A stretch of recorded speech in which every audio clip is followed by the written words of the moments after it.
All right, everybody, welcome to another episode of Talkin Ball Live with Pat Leonard. I am the New York Daily News NFL columnist and Giants beat writer. It is July 25th.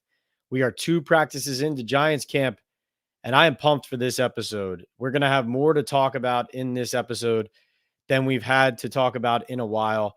A lot of course, exciting offseason chatter. We had the NFL draft, we had free agency, we've had hard knocks. Been a lot of fun talking about the Giants. And D Kid says, "Are we live?" Yes, we are, because we have 2 practices in the bank of Giants training camp in year 3 of Joe Schoen and Brian Daboll.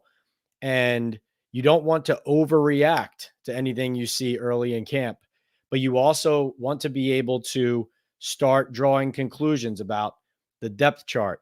Where do things stand with certain position battles? How do players look fitness wise? Who's standing out right away? It does matter how people perform day in and day out. And so we're going to cover it all here. I'm going to get you guys the latest on everything that's happening with this roster and with this team. And I want to start by talking about an interesting beginning to training camp with Joe Schoen and Brian Daboll at the podium. I found it fascinating to watch as Daboll and Schoen continued to steer clear of answering directly what their expectations were for year 3 of this regime, for a Giants franchise that is proud, is turning 100, is entering its 100th season. They're going to celebrate their tradition, the progress they've made, their greatest teams, 4 Super Bowls won. And yet, Daboll and Schoen cannot even bring themselves to articulate that their expectations are high, that they need to make progress, that they need to match teams like the Eagles and the Cowboys and get into the conversation again with the contenders. Why? Well, of course, it's scary to say that you have goals, lofty goals, because then if you don't meet them, people can hold you accountable to them. People can say, here is where you shot for and you missed. You talk to players sometimes, they don't want to tell you how many sacks they want to achieve in a certain year as a pass rusher, because if they say 10 and they only get 9, then you're going to tell them they failed. But it's silly to avoid the conversation that is existing and the expectations that exist, whether or not you say it out loud or not. The fact is, this Giants franchise needs to get back to where it once was. And John Mara and Steve Tisch, ownership of the Giants, they are obviously doing their best to show patience with the regime after pulling the plug on multiple regimes, and impatience kind of leading to some of the issues and inconsistencies and failures that we've seen from the Giants in the last decade. But we had a playoff berth 2 years ago. Everything went off the rails in 2023. And the fact of the matter is, as much as they're building something with this new regime, as much as they've put new processes in place, the walls almost came crashing down last year. A bulk of the coaching staff either was fired or left of their own accord. And there's a lot to answer for because, frankly, they have a lot invested in this current team. As much as there is a lot of youth in certain important spots, you have players like Brian Burns, Dexter Lawrence, Andrew Thomas, Daniel Jones, Bobby Okereke, highly paid players at their respective positions, among the tops in the league across the board at those spots. You have 3 first-round picks on the defensive line. And you're in year 3 in a league where there are some teams that are firing coaches after 1 year. There are some teams pulling the plug on regimes after 2.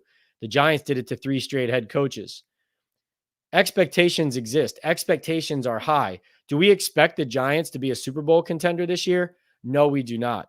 But do we expect them to shy away from the conversation that they need to be in, from the fact that they need to be a better franchise, a better program, and they need to put more wins on the board? That isn't just something that needs to be stated or needs to be clarified. That's a fact of what this job is. This is high stakes. This is pro football. This is the NFL. And it discourages me sitting there listening to a head coach whose job essentially is to beat the Eagles, Cowboys, and Commanders, shrugging off a question about whether it matters that he stops losing to them most of the time.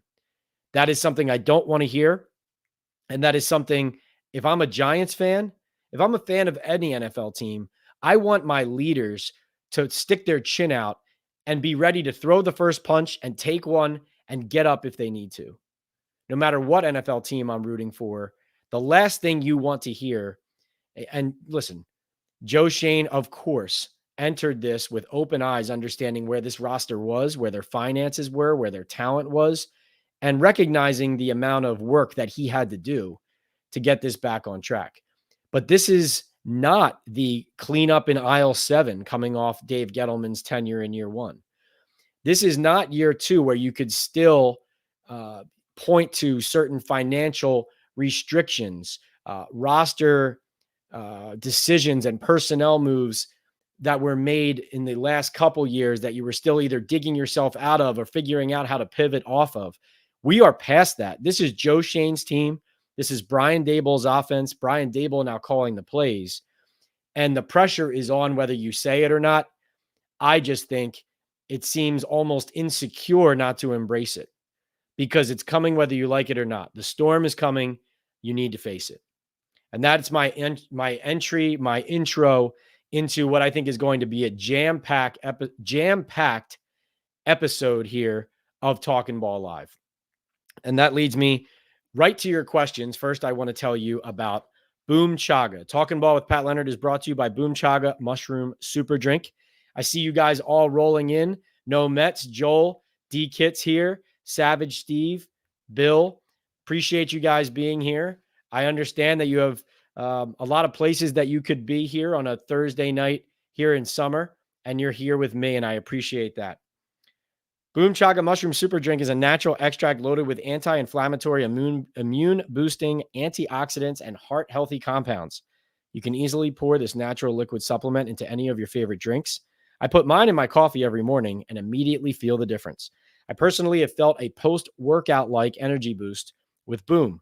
Chaga also has the ability to lower cholesterol, reduce inflammation, and improve immune and heart health with beta-glucans and antioxidants. Go to boomchaga.com today to place your first order. And if you use the discount code TalkinBall25 or access it through the QR code on your screen right here, you will get a 25% off your first subscribe and save offer. Right now, that means a month's supply only costs you $30.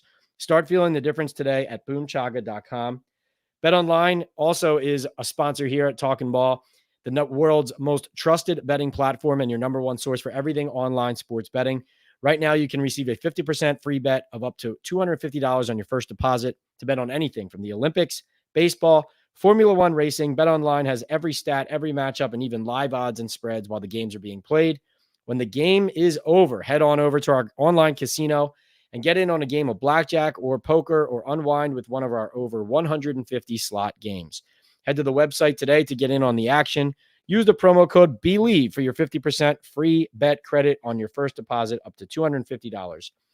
BetOnline, the game starts here. As we get right into your questions, and I pick up my Talkin Ball big hat because it's got to stand tall here as we talk all things Giants and NFL. Bill checks in with a $5 super chat. You can pay for a super chat to elevate your question or comment to the top of the queue, as you guys know. If not, just hit those like buttons while we are live. Appreciate you. Bill Hartnett says, too many good shows on at once. I will watch it back, Pat. Just wanted to drop a thank you on my way out. D-Kit, keep Pat in line for me. Bill, appreciate you. One of these days, we'll have to make sure we keep you here for the live. I know you often are here. I'm sure you're getting some worthwhile information elsewhere, but you'll just be late to the party on some of the other stuff. No, I'm just kidding. Thank you so much for supporting the channel, the show. You're always here, Bill. One of our dedicated fans. And I want to give a shout out, by the way, to diehard Giants fans like Joe, Jimmy, everyone who said hi to me out at practice on day one when we were standing there along the fence, meeting some great people, some good families, and really great to see not only how passionate you guys are about your team, which I already knew, but also just grateful that you're really enjoying the content we're producing here and that you're participating and a huge part of the community that we're building here on the Talkin Ball with Pat Leonard podcast. A lot more in store. D-Kit, great to see you. D-Kit says Daboll is wasting away to nothing. He is very skinny, has lost a lot of weight this offseason. Certainly from an optics perspective, Brian Dable trying to check all the boxes of stepping into his best self as far as being the leader of the Giants organization and standing at the helm. And, listen, you have to feel good for somebody when they're trying to get healthier, trying to live a healthier life. I know that I could use to lose a few lbs, and so maybe I have to get in Dable's ear and ask him what his secret is. Let's see. D Kid says, why would Joe Schoen and Brian Dable tell us lowly fans what they expect? Well, D Kit, I guess to each his own on how you interpret that and how you feel about whether that matters. To me, as a leader, I would want to project, especially with an NFL football team, confidence in what I'm doing, confidence in what I'm building. I believe that if you're confident in yourself and in your process and you do things your way and you believe in it and it's vetted and well researched and you can argue it and back it up, there's no reason not to be confident about what your results are going to be. I think insecurity is a bad quality. I think especially when you're kind of, entering the gauntlet, right? Like this is a gladiator sport. And even though the front office executives and coaches aren't actually on the field between the white lines playing the game that we love, definitely the competition, as you saw in Hard Knocks, even just working the phones or watching film of prospects and interviewing them. I mean, the competition never stops. It never sleeps. And I think it's disingenuous to bat away the suggestion that expectations this season are a thing, that higher expectations are a thing. And Joe Schoen did say that ownership understands where the Giants are as a team and what they're trying to put together and where they're going. But I know John Mara and Steve Tisch. I know this Giants organization, and I have watched what's happened over the last 12 to 14 months. And I can tell you that, yes, the Giants are trying to do right by a new process. Yes, they are trying to do right by a new regime, but the results have to back up what the process is claiming to be. And so far, there are some gaps that need to be filled. Joel says, Pat, can we please tell Dable that we need to quit Josh Ezeudu at right tackle, leave him at guard? Joel, I think it's I couldn't agree more with you. I think that Josh Ezeudu is a player who they invested in as a third-round pick, right? So that's nothing to sniff at where he was drafted, what they believe he could be, believing he had that flex. The one difference that works in the Giants' favor and in Ezeudu's favor is last year they practiced him at guard and then suddenly moved him to practice at tackle and then played him at tackle instead of playing him at the guard spot he was in all of training camp, I believe, if not most of until the very end. And that, of course, set him up to fail. This year, at least, he's getting a look at playing full-time tackle and practicing full-time tackle. He is working at the moment as the first team right tackle with Eluemunor not practicing with bruised ribs and Evan Neal still out.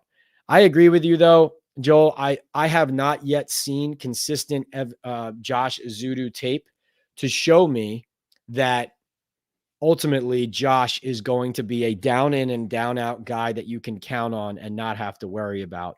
But to your point, as a rookie, there were times we saw his run blocking helping the team, particularly in that Jacksonville game when Saquon took control late and Kafka called essentially the same power running play. I think it was 7 straight times or 8 straight times.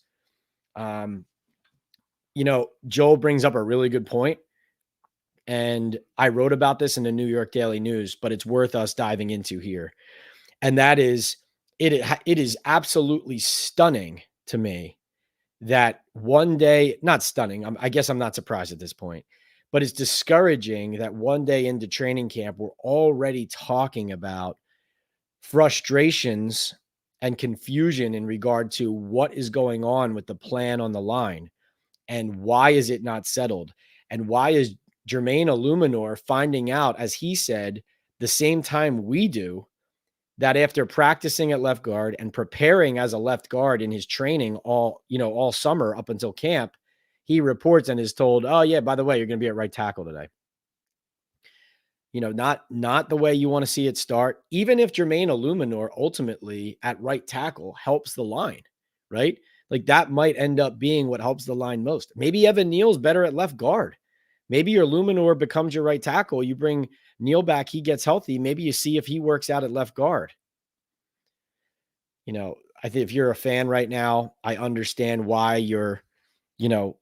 Greg Van Roten's name is a name that is at the top of your list and on top of mind after his visit right at the start of training camp.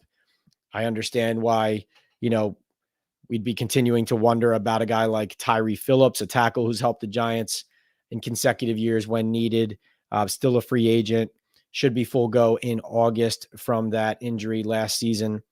Even Justin Pugh, if Justin Pugh's back in the league, a guy who could help their locker room, help their team on the interior. But really, it's frustrating. And D Kit brings us to, in response to my comment about, this is year 3. This isn't Gettleman's team anymore. D Kit says Dave Gettleman is a distant memory, Pat. But unfortunately, he's not, because I thought of him yesterday when I'm thinking about how the Giants are already scouring as camp starts and as we get into the summer and as we can already feel week 1 approaching, even though we know it's much more than a month out here, but we all know, the Giants know it's going to be here sooner rather than later, before we know it, as well as the fact that they need a starting 5 offensive line unit playing together, gelling, creating chemistry. This is a new group, a new team. Yes, it's the same offense, but Daboll's calling full-time.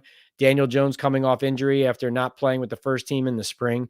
There's a lot to figure out, a lot to get going. They have to be hitting on all cylinders on week 1 as much as they can be, and not figuring things out as they go.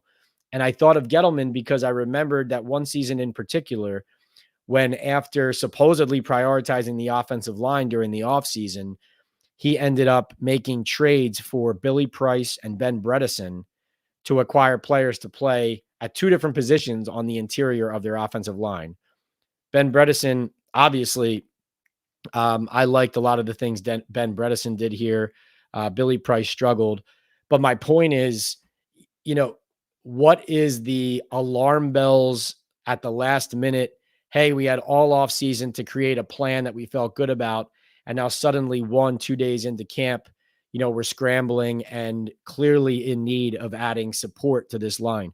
Aaron Stinney has played left guard with Josh Azudu at right tackle. Stinney and Bobby Okereke actually getting a little testy today. At one point, Stinney recovered a fumble by, I think it was Tyrone Tracy, if I'm not mistaken, that hit the ground. But yeah, just some testiness in this practice. Day 2, getting it rolling. Nick McLeod and Wan'Dale Robinson in one-on-ones, getting feisty. Some flags thrown on McLeod. McLeod knocking down some passes. Wan'Dale winning a rep as well. All in good fun there, though. But you can see kind of the blood starting to boil. The guys getting into it. It's starting to inch towards, the dog days. Usually hits about, I don't know, a week to 10 days into camp, you get there. But I say that because the first 2 days have been overcast, even though they've been humid.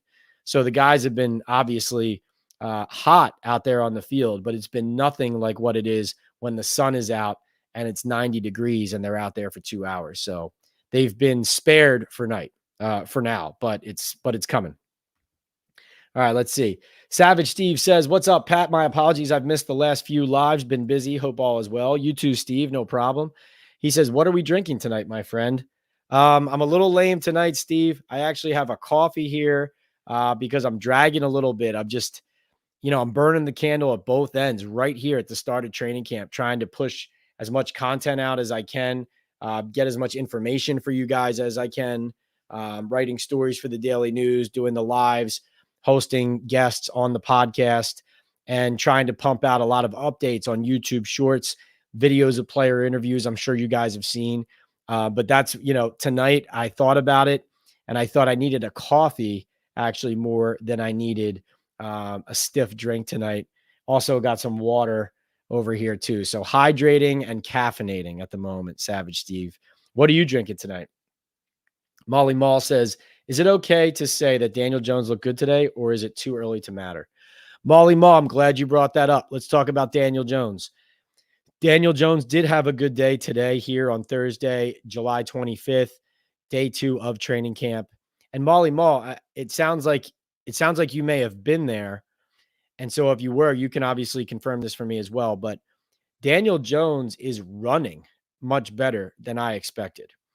And, I'm not just talking about where he tucks and runs directly upfield through the line on a broken play or a design quarterback run, off tackle. I'm talking about today he had a play where he dropped back to pass, rolled out to the right, and sprinted full speed and turned the corner with the defense chasing him. And this is only 8 months removed from surgery on a torn ACL. And he looked great. He looked no worse for wear. I did see there was one part during an individual period where one of the coaches was just pretending to be like a dummy pass rusher on the quarterbacks as they threw. It was just kind of like a warm-up period where he planted on his right leg and looked a little awkward for a second. But then when I watched 11 on 11, I thought he looked good. I thought his touchdown pass to Lawrence Cager. So the Giants did a lot of red zone work on day 2.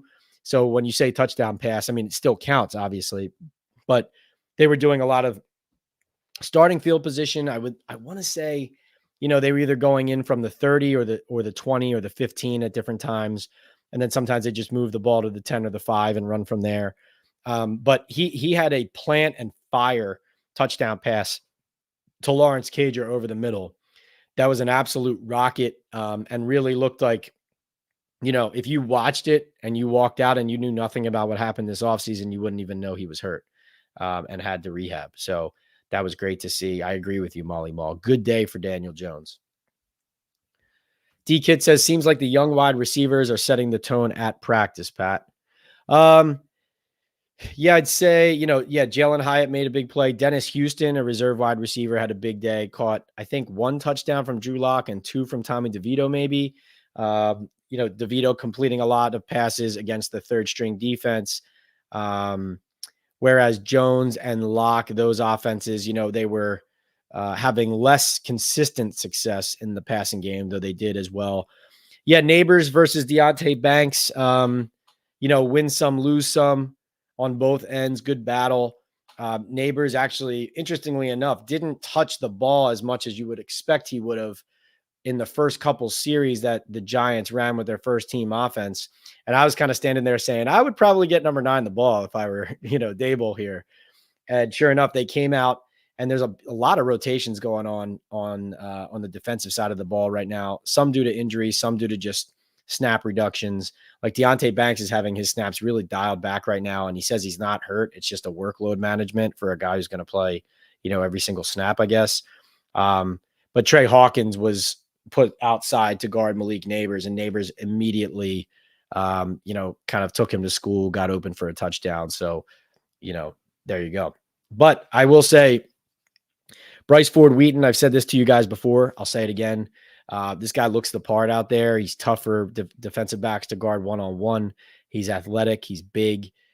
He can help you as a gunner on special teams. Just need him to stay healthy. Just need the young man to stay healthy. It'd be interesting to see because the Giants do have a lot of wideouts, and they have guys like, Isaiah McKenzie and Isaiah Hodgins, who are kind of like veterans who are playing more with the first team and then, maybe a little second team, but mostly first team, especially with like McKenzie. You've seen him a lot with that group at times, like when he comes in, obviously behind Wan'Dale Robinson. But a lot of those guys who are kind of depth receivers, they have a lot of bodies there. And I expect they'll keep a lot of receivers, obviously, continue to. I mean, it's an offensive head coach. It's a system where they like to roll out speed. You also have the element of the new return game, and with the new kick returns, you got to have guys who can handle that. Gunnar Olszewski and what he does for you as a punt and kick returner. So a lot to consider there. But it's interesting to think of, let's say, Miles Boykin and Bryce Ford Wheaton at the gunner spots, experience versus a young talent who maybe can help you and continue to develop, right? What helps you on game day? does Boykin make it? Does Ford Wheaton continue to develop on the practice squad and then eventually pop in and help you, when he's ready? Like, those are the kind of things that you toss around in your head as you're standing there watching these practices. I'm eager to see I'm eager to see practices and pads, and I'm eager to see the Giants, actually truly test out how they can run the ball. Because I do think that this quarterback and this offense and this team, Saquon Barkley's gone. Okay. So forget about whether or not he's here, right? That ship has sailed. But now we're simply just talking about how can you protect your quarterback and your defense and function at a high level and have some balance as a team. And I need to see that interior, that offensive line, this offensive line that supposedly has been remade. I need to see that interior start gelling and, have some success at moving people. I mean, Dexter Lawrence is a tough guy to face every day, but you want to see, progress from John Michael Schmitz, the second-round pick, second-year player out of Minnesota. John Runyon Jr.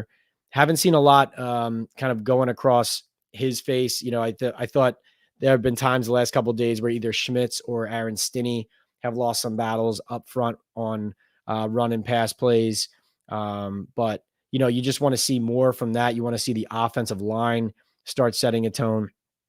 And, really in large part, D-Kit, they always say the defense starts ahead of the offense. I still think that is the case for the most part here with the Giants, but definitely some progress and some encouraging signs to see, at different points of the field today. Let's see. A West, what's going on? Great to see you, A West. Thanks for being here. Let's see. What do we got? Savage Steve says, I would love to come to camp, but I'm in Nashville and it's a little out of my way. Hey, there's a lot more people, I think, that want to come to Nashville than want to come to East Rutherford, New Jersey. And that's no shot at New Jersey. I live here. I'm just saying, I think you're in one of the places that everyone usually likes to be. All right. Molly Mall says, how does Isaiah Simmons look at nickel? He had a nice pass breakup today in individuals. I believe it was against, I want to say in one-on-ones against Isaiah McKenzie. Brian Dable, I saw, actually walked out and kind of gave Simmons a high five for it. It was a play where Simmons actually was beaten off the line in coverage, and he recovered to bat the pass down at the last second. That's definitely a challenge if you have him at nickel playing man-to-man against a wide receiver, though. So even if nickel is a position that he prefers and where they intend to make his home, I think ultimately you have to be really strategic about how and when you deploy him there, because you want to use his athleticism. You don't want to have him in a mismatch that favors the offense. You can create mismatches with him that favors the defense. So, you have that nickel spot. You have Nick McLeod, you have Drew Phillips, you have Isaiah Simmons. You have these guys who are all really competing hard. That's a fascinating competition to watch right now. And I definitely think that's going to be based on the personnel that we're watching play there and compete there and how some of these players maybe need to be ideally used. It could end up being a rotation. And even, let's say you have Drew Phillips, who is known to be a hard-nosed tackler, but he's a rookie. Covering as a rookie in the slot is no easy task for anybody. And then you have Isaiah Simmons, who's good blitzer, defends run backs well on third down. A guy who you want to deploy in different ways on different downs to use his unique skill set. You have Nick McLeod, who most valuable out of the three, you would say, in pass coverage as we stand here and now. And so a guy who, if you had a 3rd and long or a 3rd and 8, at the moment, he's the guy you're putting on the field at nickel. But Molly Mall, I like Simmons a lot. I think he's a guy who he helps you if you use him correctly. And he's also a very proud, high former 1st round pick. He liked being here once he got here in that trade prior to last season. He feels like he's settling in. And I will say this, Molly Mall, Isaiah Simmons also was downhill a couple times today, stopping running plays. And so they don't have full pads yet. So it's not like they were, drilling the running backs down to the turf, but there were a couple of plays where Simmons broke through, beat a blocker or hit a hole and got through and would have made what would have been either a no gain or a negative gain tackle for a loss. But he pulls up and just claps his hands to show everybody that he won. So had a good day there as well. All right, let's see. How do the DBs look as a whole in 11 on 11? So that brings me to an important injury update, which is Tyler Nubin. Not exactly sure what the rookie second round pick is dealing with. He was out there on the field, so we saw him. It wasn't like he was completely absent, but he did not practice after clearly tweaking something on day one. So unfortunately, we did not get to see number 31 on the field with extensive snaps yet. I do think, I will say this, I'm encouraged in watching the way that some of these other competitions are playing out, that hopefully once Nubin gets back on the field, it's not purely going to be Dane Belton, Jason Pinnock at safety with the first team. I would like to see what Tyler Nubin can do as he's given more of a workload, but of course he's got to get healthy first and get back there on the field. As a whole, I would say, Molly Mall, that Cordell Flott right now isn't really being challenged for the number 2 corner spot, but he needs to be, in my opinion. I do think he will help the team being on the team. I've said before, I'll say again, I do think he got better and was helping the team in the slot last year. I think now pushing him outside and projecting him to take the next step and be a starting true lockdown outside corner is a tough ask. And also, the fact is, like, a lot of what we saw them running in practice with the reserves, with the number 2 corners, were Darnay Holmes was getting a lot of snaps on the outside, and obviously he's been a slot. Trey Hawkins was getting a lot of reps on the outside, and we know that he has done some good things in camp going back to his rookie year, but also struggled on the field last season when given opportunities in real games that counted. And so, from my vantage point, Molly Mall, not enough depth there. And, maybe that's part of why they're putting Banks in bubble wrap in some respects, is obviously Banks still has a lot to prove and a lot to get better at. But right now, he is the one corner, it appears, that they are looking at as an outside corner and saying, well, we know this guy's going to play every down, right?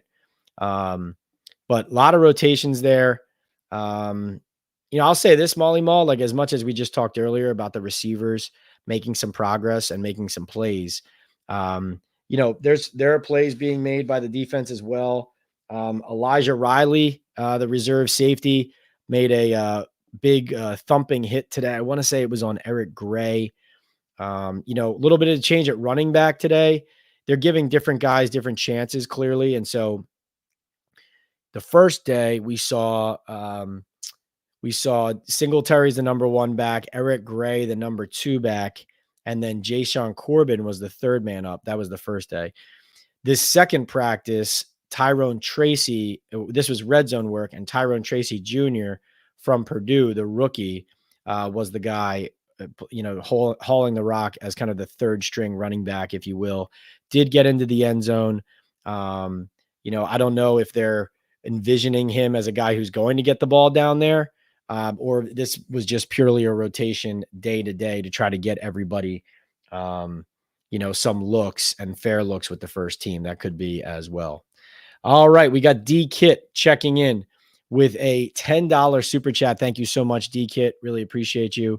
He says, Pat, what position group do you think we might add first at in the preseason? Corner, D-line, O-line. Also, Elijah Chapman at D tackle and Deontay Johnson got some run today with the ones. Anything to that?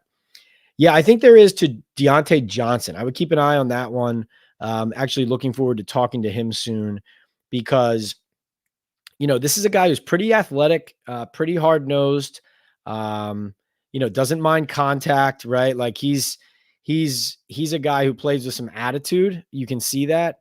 Not that Carter Coughlin and Micah McFadden and those guys don't. I just mean some athleticism, some nasty to him. and some of the want to that you need on a defense, some of the hunger that you can kind of see the way he moves on the field. And honestly, inside linebacker, we've talked about this, is one position that sneakily the Giants, you know, need to have reliable depth there, given what they want to accomplish on defense. And they need to make sure they have enough speed and reliability next to Okereke. It's not going to be enough to just have number 58 running around trying to make all the plays. McFadden, of course, is a first-team linebacker. He's still, I think, dealing with, a lower body injury that he had in the spring. He's practicing, but it seems like they're kind of keeping him on a pitch count. And, Carter Coughlin also was limited coming out of the gate, but got some more reps in the second practice. To answer your question, D-Kit, to go back to where the Giants first add in the preseason, I think that all the positions you just named are on the table. I believe that offensive line has to get figured out ASAP. So my take on your question, my immediate reaction would be, if they can find an offensive lineman who can prevent them from having to kind of float through the first 2 weeks of camp without a real solution to protecting their quarterbacks with a consistent unit that they know might end up playing together, then, I think they need to address that. Like, for example, Aaron Stinney was a free agent signing. They have him here, feels like a guy who, has been on a Super Bowl team in Tampa Bay. He's a veteran, someone you can get a baseline of play from. But behind what they have on the field right now, there isn't any depth to really talk about, that you can feel, overly confident about putting them in an NFL game and playing 40 snaps and feeling like someone's not going to be a liability. Now, that's what training camp is for, of course, for some of the reserves to try to continue to work to prove that they can be those guys and plug those holes. But as I see right now, the key, of course, is the health of Evan Neal, the health of Jermaine Eluemunor, and the ability of Joe Shane, Brian Dable, and Carmen Brasillo to slot these linemen correctly, right? Like, that's a major deal here, to slot them correctly, to play them in their optimal positions, and to find the best five who work together. And I just don't feel, as I sit here and now, that they're close to figuring that out. Part of the reason, obviously, is health, but you have to be prepared for that. And also, you have to arrange your practices and your workload and your training and your plans around, putting your players in the best position to succeed. And even though Jermaine Eluemunor said he told them he'll play wherever he needs to, and said he didn't have a problem being asked to be kicked back out to right tackle, it does not reflect a sound plan and process that Jermaine Eluemunor was training as a left guard, practicing there all spring, training there all summer leading up to camp, and then is told you're going out to right tackle. Like, if that was going to be a contingency, you should have been practicing for that. This player should have known that that was something on the horizon and on the radar. Listen, D-Kit, corner, a major need. Offensive line, a major need. Interior D-line, they need both, clear starting talent next to Dex, but also depth, right? Because they have Nacho and they have this rotation of guys who are trying to prove themselves. DJ Davidson getting some run, obviously, with the first team that we saw some of that in the spring as well. Nothing stood out particularly on the interior other than, some pressure, of course, like Dex in the interior, really in the run game, seemingly having some good effect on the plays and not really giving much up at all. So that was good to see. But Chapman is definitely in the mix, a guy that they're giving a look. I think it's both encouraging when you see that maybe they feel good enough about a young guy to give him that opportunity. And then it also sometimes reflects that they don't have any other answers. And so they're searching for one. So it's kind of goes both ways. But I would rank them O-line, corner, D-line, and O-line and corner there would be 1A and 1B if you're giving me those. But D-Kid, I think I don't know if they're actually going to add one. I think they need a running back too. Like, after Singletary, Eric Gray, number 2 running back. Eric's a nice guy, but again, like, what do we know that player is going to be? We don't. We only have a small sample size, and it's not a sample size that tells you that's RB2, right? That's just fair. That's not being negative or mean. That's just the truth. D Kit checks in with a $5 super chat again. Thank you, D Kit. Really appreciate the support, man. He says, how is it possible that we still have questionable depth at our weakest position group? Have you heard anything more about Greg Van Roten? Nothing to report today. I know he remains a free agent. The Giants are, how do I put this? When they check in with a free agent like Greg Van Roten, like they did at the start of training camp, they'll keep tabs and stay in contact with that player or that player's representation, and they'll gauge a fit. And certainly if they get to the point where they're exchanging numbers, they could get to a point where they say, listen, this visit went well. We see where you might fit depending on our needs. And then they have a general conversation about what the parameters of a deal might look like. Maybe the player is looking for a certain thing as far as playing time. Like I mentioned to you guys off the bat when he visited, that's the kind of player and a veteran where you're not signing Greg Van Roten. If you do, you're not signing him to not play, right? Because he is likely going to have the opportunity. And, that's part of the reason from the player's perspective to continue to wait as well, is that if you have a chance to go to one team and they tell you, we value you, we'll pay you X, and you have an opportunity to play right now, we'll see how it shakes out. And then you have another team that says, we'll pay you X as well, but we need a right guard. So when you come in here, this is your job to lose. We can't guarantee it to you because someone might outplay you, but our intention in signing you is for you to be our starting right guard. Like there's a difference between those two approaches. It's somewhat subtle because obviously you can't 100% guarantee anything most of the time when you're talking about free agents who sign late in the process, late in the summer.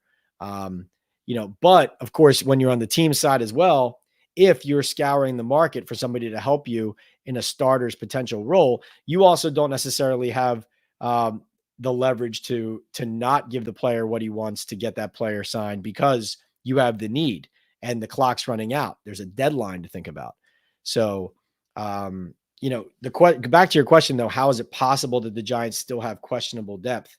It goes back to, the injuries and the plan. It's interesting now that we've seen Hard Knocks. You can see that they were, after Robert Hunt from the Miami Dolphins, the guard who ended up signing with Carolina, and they did not land him, even though they obviously landed John Runyon Jr. and Jermaine Eluemunor, and they did hit on two of their top three targets on the line. But you can see why the Giants did have them on the board, all three of them, as guys they were trying to go. We know they put an offer in to Robert Hunt, who ended up going to Carolina. But then I just keep thinking, D-Kit, and I think my answer to your question, even though I've given you a lot of different variables here and tangents, I think the answer to your question is that after the free agent period where Joe Schoen did add some linemen and did look at it as we need to protect Daniel Jones and invest money and resources here, he went into an NFL draft and did not select a single lineman there. And I know that sometimes, even if you draft an offensive lineman in the second, third round, rookies everywhere, they learn. There's a learning curve. They're not necessarily going to excel immediately. They're, maybe need a couple years to develop before they really turn into what you see they're going to be. So it's not a guarantee that a draft pick offensive lineman was going to help them immediately. I totally understand that. But I felt like the need was so high. And also, isn't it hard to believe if they really don't have a solution here on the line and if they are continuing to scramble here? Isn't it impossible to believe coming off last season that they wouldn't really just have their pants on fire to fix this above all else? I really don't follow that. Like I really don't follow that. All right, let's see.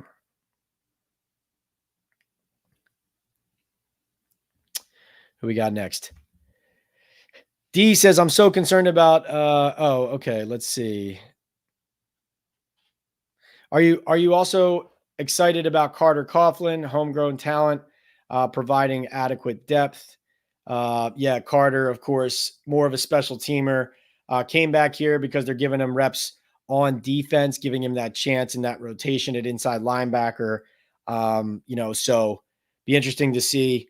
There are really competitions happening all across the defense. But Shane Bowen said it himself, guys. Bowen said at the end of the spring, as cool as competitions are, we need guys to start grabbing these jobs by the neck and taking them. And so competition's good, but grabbing those jobs and asserting yourself as the true number one, that's what's most important. Justin, what's going on? He says, thank you for all your great coverage and hard work, Pat. Thank you, Justin. I appreciate you saying that. What are you seeing and hearing about Jalen Hyatt taking the next step in year 2? Well, Justin, what I'm seeing from Jalen Hyatt is he's part of the rotation with Darius Slayton, Wan'Dale Robinson, and Malik Neighbors. So it's kind of those 4 working in. Does seem a lot, or at times, especially going back to the spring, even when Slayton got here late in the spring, it seemed like a lot of focus on Hyatt, Robinson, Neighbors getting on the field together. But I do think that taking the next step for Hyatt is still a work in progress in this sense. Darius Slayton, as much as he is not thought of necessarily as this, across the board, he really is super reliable and a guy that the Giants know that they can count on, that Daniel Jones has a lot of chemistry with. And he's more of a well-rounded receiver in his route running and obviously in his ability to produce than Jalen Hyatt has been yet in his young NFL career.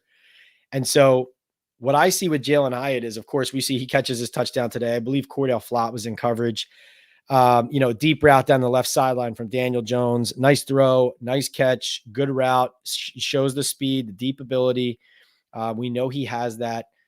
I think it's just about, is Hyatt going to be able to log the snaps, and is he going to be able to show as a route runner that he can run the full tree and that he can withstand a high workload of snaps and be able to be reliable in all those different facets of the passing game, that you can feel comfortable about putting him out there and leaving him out there and knowing that he's going to produce. Because I think from a standpoint of taking the next step last year, I think Hyatt certainly is focused on his body a little bit. He's added a little bit of weight, a little bit of muscle. Still a lean player, though. A guy who's going to rely more on his speed than his strength. He always will be that. Justin, I think the most encouraging thing for Jalen Hyatt, in my opinion, is there's 2 things. One, stay healthy. Okay. But I don't want him not getting snaps to stay healthy in training camp. He needs to play. He needs to put in the time. He needs to play football. He needs to work. And, I want to see him running those underneath routes. I want to see him, taking some contact and being no worse for the wear of it, because, you're going to need to be able to be a receiver in this league who is going to not only take hits, but, at times be able to deliver them. And, listen, some guys can't run like Jalen Hyatt. Most guys can't run like Jalen Hyatt. And you want to unleash, that quality and that burst. But I do think, you go back to that Buffalo game, that 4th down catch he made over the middle to keep that final drive alive, where the Giants almost, came back and won it with Tyrod Taylor there, quarterback, with Darren Waller going up for it in the end zone. Fans wanted a flag, didn't get one. Bills win. But Hyatt made a catch over the middle in that game where he took a hit to make a play and got right back up. And, that's what you want to see. And listen, I talked to people in the offseason in the Giants organization about Jalen Hyatt and what he could be.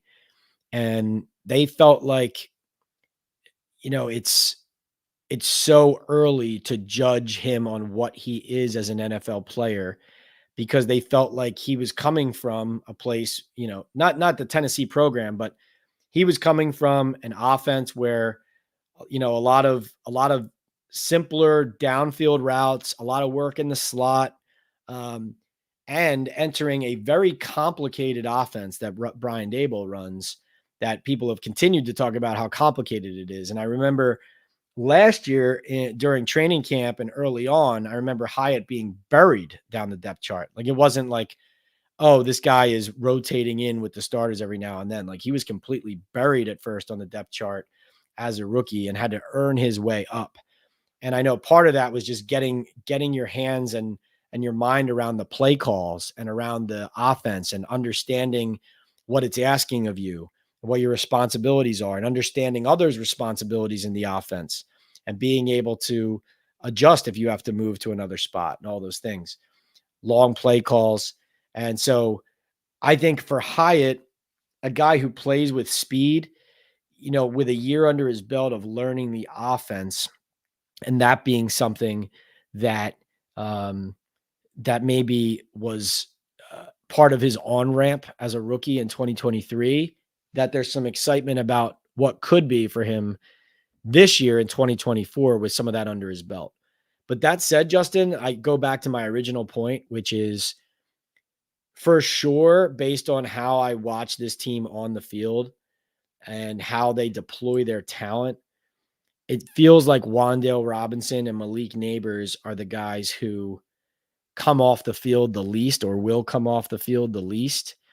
And I think Darius Slayton and Jalen Hyatt are the guys who, you're gonna see, of course, a guy taking a snap off here and there in a rotation of that top four, if you will. But I do think that if Hyatt does not prove that he is a well-rounded, down-to-down, reliable receiver who can get open, especially underneath, and take those hits and make plays and be dynamic in that area and not just down the field, that Slayton will continue to kind of, challenge and eat into that workload and those snap counts. And of course, like we talked about earlier in deploying players, that's on Brian Daboll, who runs the offense, who is the play caller now full time. Just like we said with Isaiah Simmons on defense, you want to use guys to their strengths and not highlight their weaknesses or what they don't do as well. But you also don't want to give away a play call or what you're about to run just based on the personnel you have on the field. So that's where it falls. The player has to do all that work we talked about. Then the coaches have to figure out, okay, how can we scheme this up to make sure it's not obvious, we're not predictable, but we're also, deploying these guys correctly and exploiting defenses. John Kirk, what's up, John? Good to see you. John says, do you know what the reference to a half sack was during the Burns trade talk on Hard Knocks? Is the 25 fifth pick conditional on Burns sacks in 2025? Ooh, I don't know, John. I don't know that. I'll have to find that out. But I remember, yeah, he said what he tried to get. He was haggling with me over this extra pick and a half a sack. Is that what he said? Yeah, you're probably right on there. But I don't know the answer to that. That's a really good question. But yeah, I think so. Because at that point, Shane's like, well, what are we talking about? Right. We're splitting hairs here. I'll get that answer to you, John. I'll get that answer to you. And thank you for the support. Let's see. Todd Banks. What's up, Todd?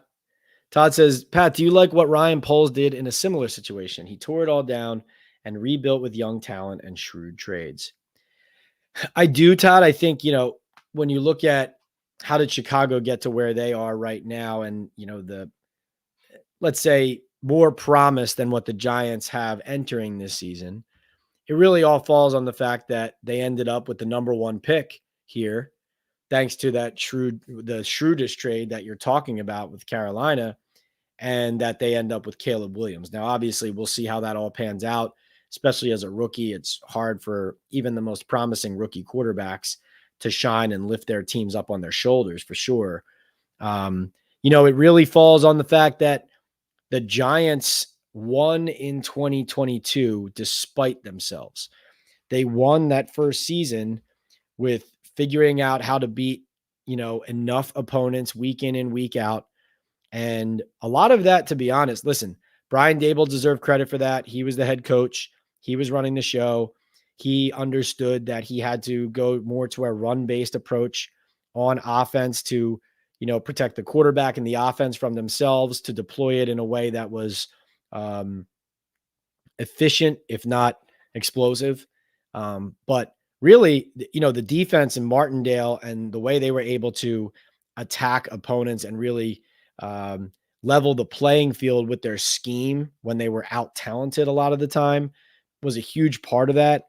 And I think it ended up, the funniest part about that season, not only looking back on it, but even going through it, was the Giants had no resources to work with as far as making, additions to that team, other than they would just be, practice squad guys, elevating practice squatters, cutting guys 1 week to sign them 2 weeks later just to save a little bit of money because they were so tight against the salary cap, because it was such a mess coming off of the Gettleman regime.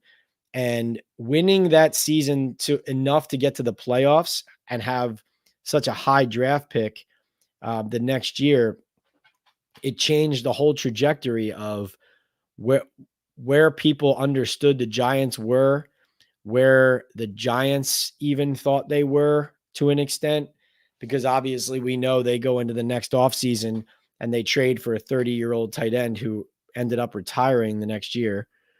So, the Giants last season, coming off of that year, it turns from a, wow, look at this slow and steady long-term rebuild into, oh, look at what we have here. We can actually do something with this. And of course, we know the mistake the Giants have consistently made is overestimating themselves in those moments and, investing too much maybe in a flawed, process or foundation. And so they were trying to win in 2023 and it backfired spectacularly. Of course, now they go into 2024 and they're talking as if 2023 never happened, right? It's almost like they're saying, okay, mulligan, yeah, we won in the first year. We saw if we could get it done in year 2. So now it's back to the drawing board, year 1 again, right? Everybody ready? Let's build for the future. Let's set the stage for 2027. But, unfortunately that's not how it works. But, it is a little bit, it's not luck, but, in Poles' case, obviously he made the Chase Claypool trade. That wasn't a good deal. I think it was a 2nd round pick for Chase Claypool. Was, the way that the Bears were going, especially because, Eberflus, the head coach there, has really been on a lot of fire too, for good reason. And so the way things were going, and with Poles, having some hits, but also making some key mistakes, he could have easily been headed in the direction that the Giants were headed and have been heading and are, and really the area they're in now. It's just, he was able to capitalize in a monster way, on kind of, being caught in the middle of testing out whether the quarterback that you have on the roster is the guy, and buying that one more year, and then taking advantage of another desperate organization and essentially digging yourself out. It's not the same thing, but it makes me think a little bit of Joe Douglas with with the miss on Zach Wilson. I mean, miss is an understatement. With Mekhi Becton and Zach Wilson and those huge mistakes at key positions. And then you have a draft, you got Sauce Gardner, you get Garrett Wilson, you get Breece Hall. Suddenly people are talking about, holy cow, look at the job Joe Douglas is doing. He's got one of the more talented teams in the league, right?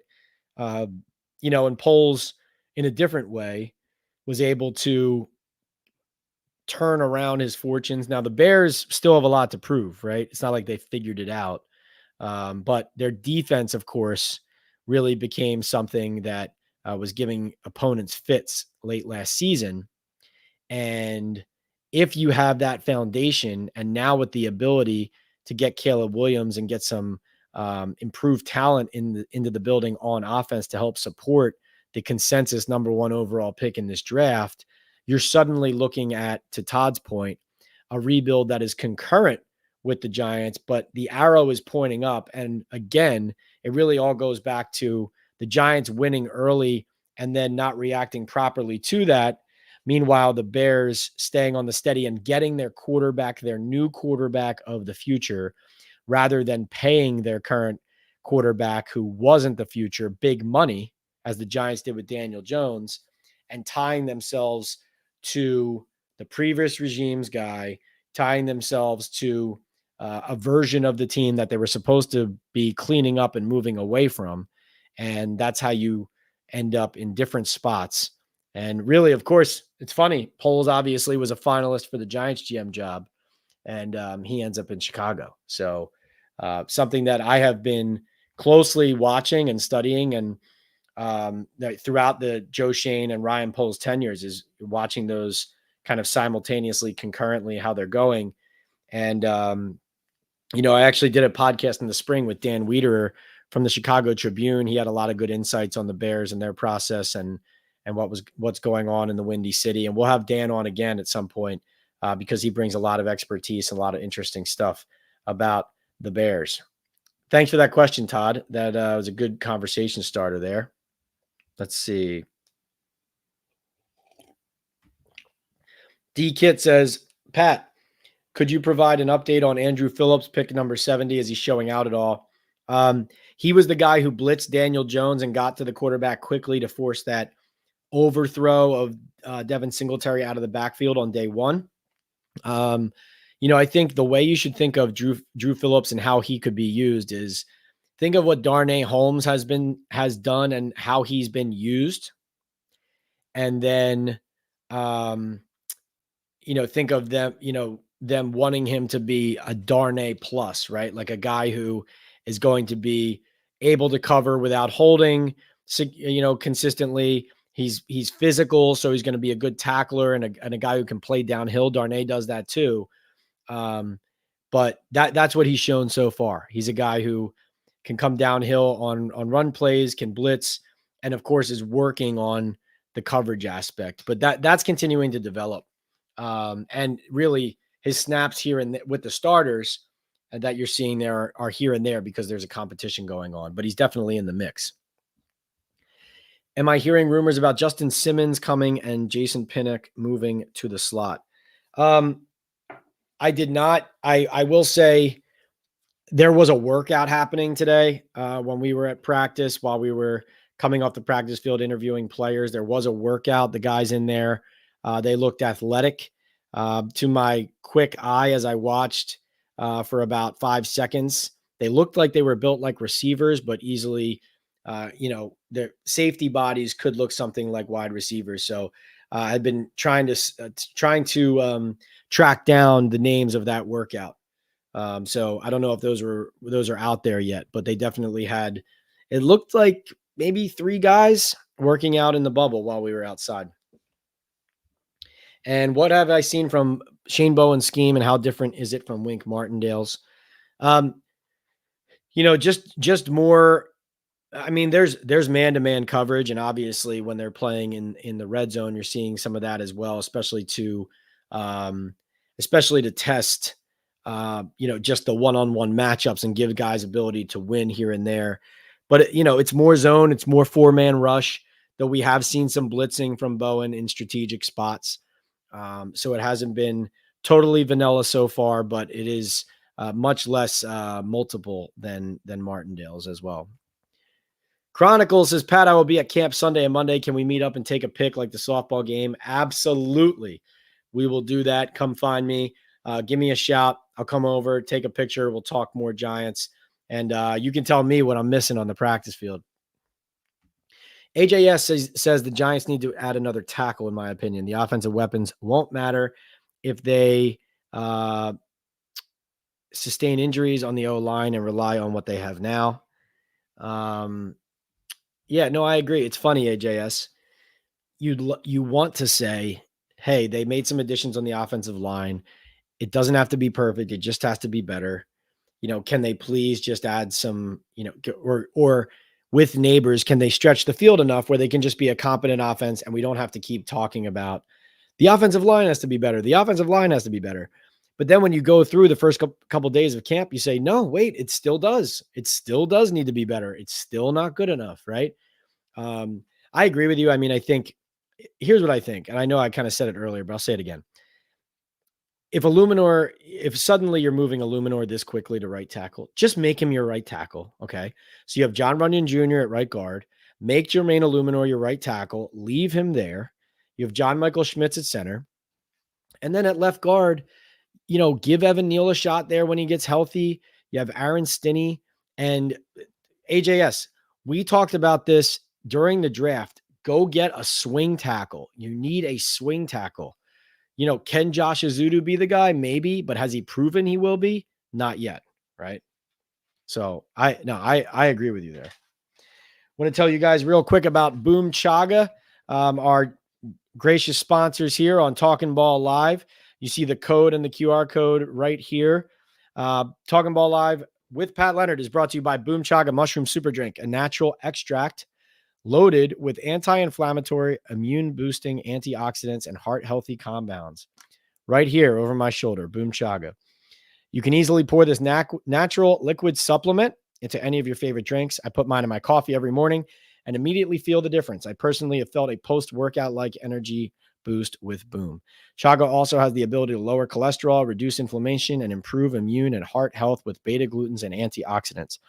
Go to boomchaga.com today to place your first order. And if you use the discount code TalkinBall25 or access it through the QR code on your screen, you'll get 25% off your first subscribe and save order. Right now, that means a month's supply costs you only $30. Start feeling the difference today at boomchaga.com. All right, let's see. We have Alex Jackson checks in. He says, evening, Pat, just joining. Any word on if we've signed Van Roten yet? Not yet, but the Giants stay in touch with players when they work them out like that, especially when they have a visit and there's a clear need. And so I think the best way to view that at this point is that the Giants are, still in contact, still perusing those types of options. But I think it's really going to boil down to where they feel their greatest need is on the line, right? Like, for example, are they going to decide we need that guard and Eluemunor as the tackle, right? I think at this point, just keep Eluemunor out there. Let's think about that. Let's think about solidifying the interior because that was the effort in free agency already. You didn't draft one. To be honest, Alex, after, kind of poking around in the last couple of days, I do think that, well, I shouldn't say like I'm optimistic it's going to happen or anything because, I'm not like predicting it's going to happen imminently. I'm just saying, I think that Van Roten is the kind of player that the Giants are definitely considering, I guess is what I would say. That's the feeling I get. Patrick Grove says, I like what the Jets are doing. Yeah, Patrick, the Jets are interesting because they obviously, so one way or another, they always tend to step in it, right? But with Aaron Rodgers and some of the talent on that roster and the fact that, listen, I know it's not the same defense and the Hassan Reddick situation is, a real head scratcher, right? By Joe Douglas there with that trade. And now you inherit the Eagles holdout essentially. But you're talking about let's say even the defense falls off just slightly because of some of the personnel losses. You're still talking about a clear top 7 defense in the league, 8 defense in the league, maybe again, top 3, right? So you have that. You have Garrett Wilson, who's a superstar. And if Aaron Rodgers is healthy and Breece Hall is your running back, now it's really just about going back to last season. How's the offensive line? Can it protect? Can it hold up enough? And again, just like the Giants, you're not asking for it to be perfect. You're just asking for a baseline of competence so everybody around it can function, right? That's what you're looking for. But Patrick, I agree. I think the Jets are an exciting team. I think they're an interesting team. I think they're a fascinating team. And, when you talk about the most talented rosters around the league, I'm not saying teams that are going to win it all, but I'm just saying most talented rosters, I think you have to immediately mention the 49ers. The Lions, the Eagles, obviously the Chiefs have a lot of talent. But the Jets are right up there with some of these other teams. And, again, that's part of how, a general manager who maybe has success maybe doesn't have to be perfect, but you do have to add stars. You do have to hit on big time players and guys who everyone else in the league wishes they had drafted or wishes they had on their team. So, from the Giants perspective right now for Joe Shane, you know, Brian Burns and Malik Neighbors this year are those players, you know. So big investments in two guys. Can they both look like stars or superstars for the Giants to the point where Joe Shane can say, despite X, Y, and Z here, look at this and look at this, right? He doesn't have that. He doesn't have that yet. Burns and Neighbors need to be that for him. Brett says, Pat, any bad vibes about practice? Let's see. I think just the consternation about the offensive line, really. Let's see. Malik Neighbors has had one key mistake per day. Not no alarm bells here. I mean, he had a bad drop on the first day down the field, an unusual one after watching him in the spring that basically just hit him in the chest and he jumped for it and it just went right through his hands down to the turf or the grass. And he had a false start today on a route. But he's made some plays, made some catches. He looks explosive. So no bad vibes there, but just something to point out. I don't love, I say this all the time, but I don't love, I don't like guys getting too much rest ever, because I do think you need to play football to be ready to play football in the regular season. But I certainly, it's just odd to see Deonte Banks being treated like a 5-year veteran who the team can't afford to play too much in practice. Like it's very strange to me. Like, this is a young player, as much as he has a lot of pedigree and he's important to them. Like, he's a young player who needs to play football. I mean, that's my opinion. And so, again, I'm not dumping on the vibes of practice there, but you're asking me for some, critiques. That's one. Let's see. Like I said, the running back room and position and depth chart concerns me. Who did I have here? Had a sack. Oh, Azeez Ojulari had a sack today. Brian Burns had a sack today. Now, a sack at the moment, they're not tackling anybody to the ground, right? And you're not hitting the quarterback. So this is just like a guy beating his man to the point where the play would have been over, but they just let it continue anyway. Let's see. I mean, like the second team offense struggled a little bit. Like, there was one stretch where it went Drew Lock incomplete, Drew Lock to Isaiah Hodgins on Darnay Holmes. Nice catch, but it was ruled out of bounds by the official. Then another incompletion, and then Lock had to ended up having to pull the ball down and I think run a little bit. So, some hitting the skids a little bit there with the second team. A bit weird, by the way, that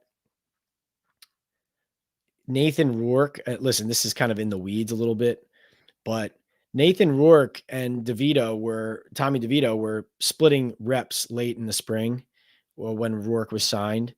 And granted, it's possible that Rourke was signed here primarily because they were just hedging on whether Daniel Jones was going to be ready. So they wanted to have 3 quarterbacks available for camp if Jones wasn't ready. But Nathan Rourke has not taken a single team rep in either of the first 2 practices. And Dable said out loud, matter of fact, he's the 4th QB. So not even entertaining the idea that he would be the 3rd quarterback or that there would be a competition. Very strange. There's no competition for the 3rd quarterback spot. What? He said, well, we'll continue to develop him. I find that a little strange, so I'm interested to see how that plays out. Is Rourke going to want to end up trying his luck elsewhere, or is this a place that he actually wants to be and where he does feel like he can develop and have a chance to play eventually? Hard to see that with how the coach is talking about him, though. So something to keep monitoring there. Revolution says, any small whispers of things you're potentially hearing? Revolution says. One interesting thing, I'll be writing this story for the Daily News in the morning, but I did talk to Darius Slayton about, whether he still wants to be traded or not, or whether he still welcomes a trade, like he said in the spring, and how he reacted to Joe Shane saying, any of the 32 teams could have signed him, and he ended up coming back here, essentially saying, like, if he was so coveted, why is he still here after going to free agency? So some interesting answers there. I can tell you guys now, because you're here on Talkin Ball Live, that the gist of it is Slayton said the welcoming the trade part was really for the business end in the spring. But now he's focused on football. So, he was not standing there saying, like, yes, get me out of here. And also, I think going back to the question about Hyatt and how he's progressing, I think that from Slayton's vantage point, even if there are periods of practice where the young guys are playing over him or playing more snaps than he is, it's a situation where he's a veteran and those guys are younger and need to play more football and continue to learn and get real reps. And so what I gathered from Slayton is he feels like even if he's not featured at times during training camp as much as you would expect, that it is not reflective of his role to come once the season gets near. Like, it seemed like he expects to be a factor now that he has, come back on that tweaked deal. So that's one thing. And then another interesting response he had, though, to Joe Shane's comment about all 32 teams. Like, Slayton, I'm paraphrasing here, but he basically said, essentially, like, there are teams out there that have wanted me. Like, there are teams that have wanted to trade for me. Like, let's not sit here and pretend that, I'm some bad player who nobody wants. That's not true. Like, that was essentially what he said. So I think you'll be interested in giving it a good read. So I'll have that story up on the Daily News website on Friday morning, July 26th. Brett says, what's up with the tight ends? Cager seems to be moving up. Cager had a really good training camp last year too, and a good spring and a good training camp. And then, he didn't play a ton early on. And then I believe I'm pretty sure he missed an assignment on that one of those goal line snaps in Buffalo. And after that was essentially relegated to the doghouse. Essentially something happened where despite a strong training camp, he got some opportunities, but not a ton, not as many as you expected. And then once they felt like in one or two, key spots, they couldn't count on him like they wanted to, he ended up just being, cast aside. I believe they cut him and then brought him back a little bit later, which was a humbling experience for that young man. And, he's just kind of trying to grind it out and make his way up and earn a real consistent spot. So is he moving up? I would say he's here this year, the same place he was last year, which is he's an impressive athlete and he makes plays in practice. I think the question is whether the coaching staff is going to give him, from my standpoint, a longer leash than they did last year. Right. But I think merit-wise, Cager earns a lot of playing time for sure. But, today, like, for example, now he made the catch, but that really nice touchdown pass that Daniel Jones threw that I was describing where he planted and fired and threw a bullet over the middle to Cager, he bobbled it, and it was right in his hands, right? He caught it, but he bobbled it. So it was almost like a good metaphor, kind of symbolic of where Cager stands. He's like impressive, makes plays. You want him on the field. It feels like every time you see him practice. But then you think, well, wait, how is he one mistake away from being banished back to the bench or the practice squad because they feel like he's not reliable enough, even though his ceiling is higher, right? That's the question. But I like Lawrence Cager a lot. And I do think he deserves more of a shot than he got last year. Let's see. Good question there about Cage or Brett. Brett says Evan Neal swing tackle. Can Evan be that though? And also, if he struggled at right tackle, right, and he really never was able to fully settle in and feel comfortable completely, and partially due to injuries, partially due to poor play, partially due to criticism, right, and the way he handled that. But is he going to be able to go from not being able to lock down right tackle to be a reliable swing tackle who plays both? That's talk to people who don't believe that would be something that he can do at this juncture. D Kit says, I will give Boom Chaga a try, Pat, to support the show, but I don't have high hopes. Why not, D Kit? I think you should. Listen, I would not partner with a brand that I don't believe in. Hey, listen, I appreciate you saying that you'll give it a try.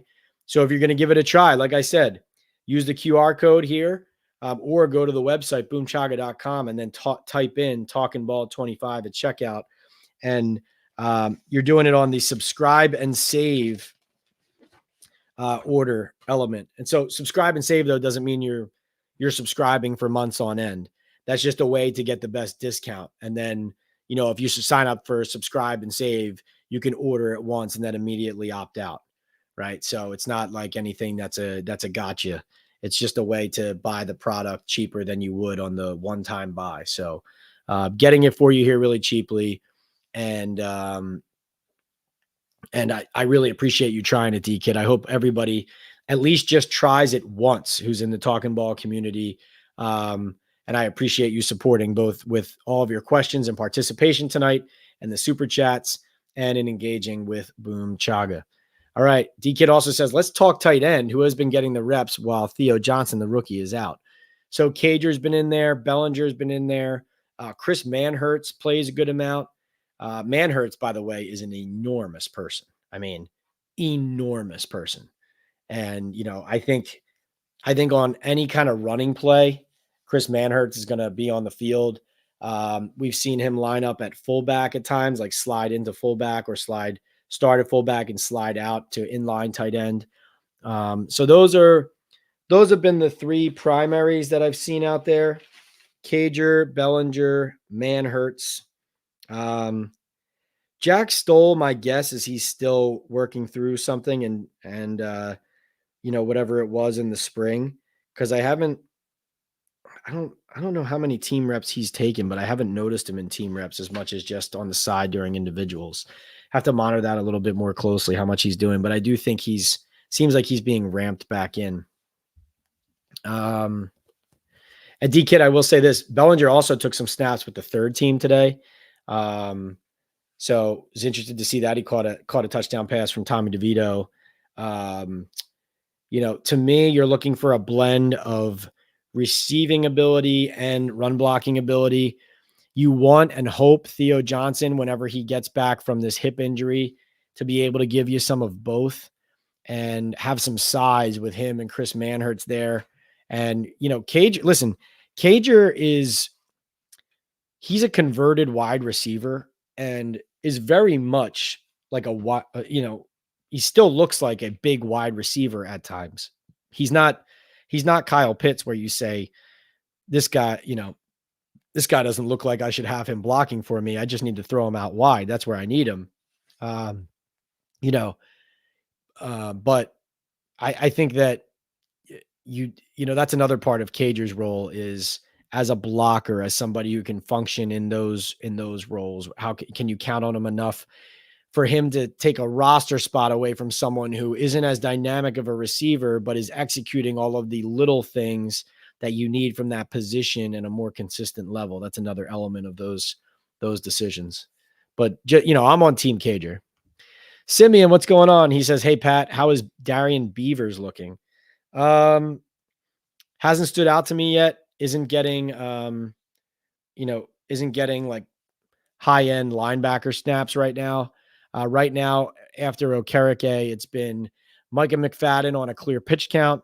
Carter Coughlin and Deontay Johnson got a lot of work in this practice.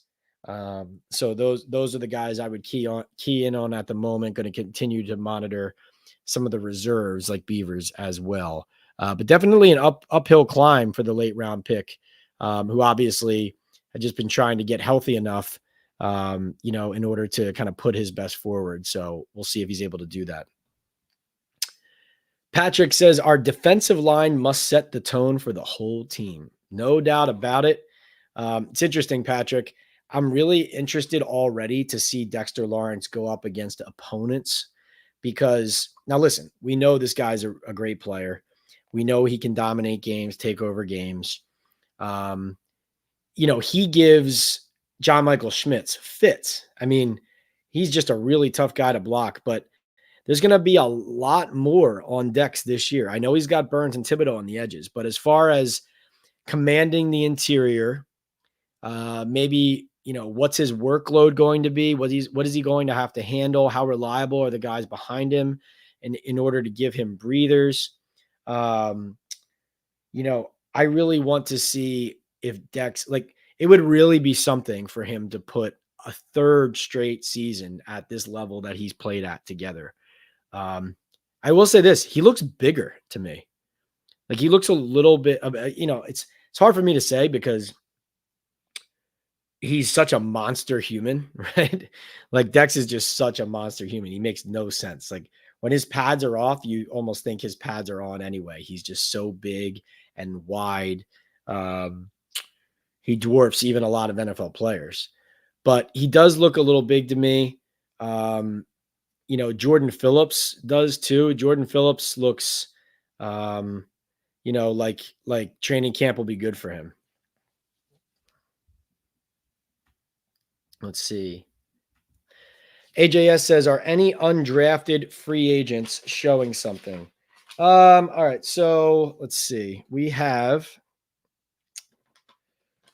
So our guy, Ayir Asante, is in the punt returner group right now. So he's getting a little bit of run there and some opportunities. We'll see how that goes. Jake Kubas, the left guard, nothing has, dramatically stood out there at the moment. I don't know if we'll get to see him with the first team, but really, that's what it comes down to for me a lot of the times is if a guy is maybe ascending or somebody that you want to see ascend, you want to see kind of best on best. So hoping we can see a little of that. Let's see who else.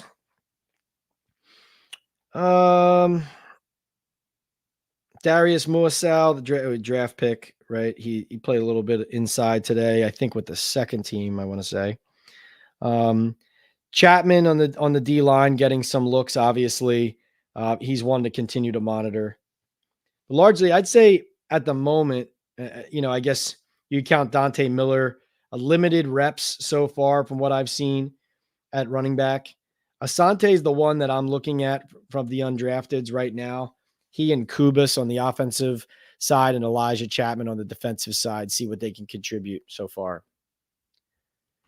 Shouldn't the coaching staff have more patience, says No Mets.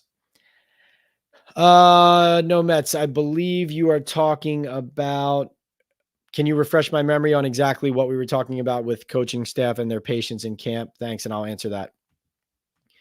Chronicles says, what I will say, Pat, is that as opposed to last year when it was New York Giants training camp country club to this year, that now it seems like we got to prove it and win this year, so we're going to work. Yeah, I think there's a little bit more urgency this year for sure in how they're practicing, Chronicles. I also think, though, that what I see is that they're still dialing guys back a lot from a snap count perspective.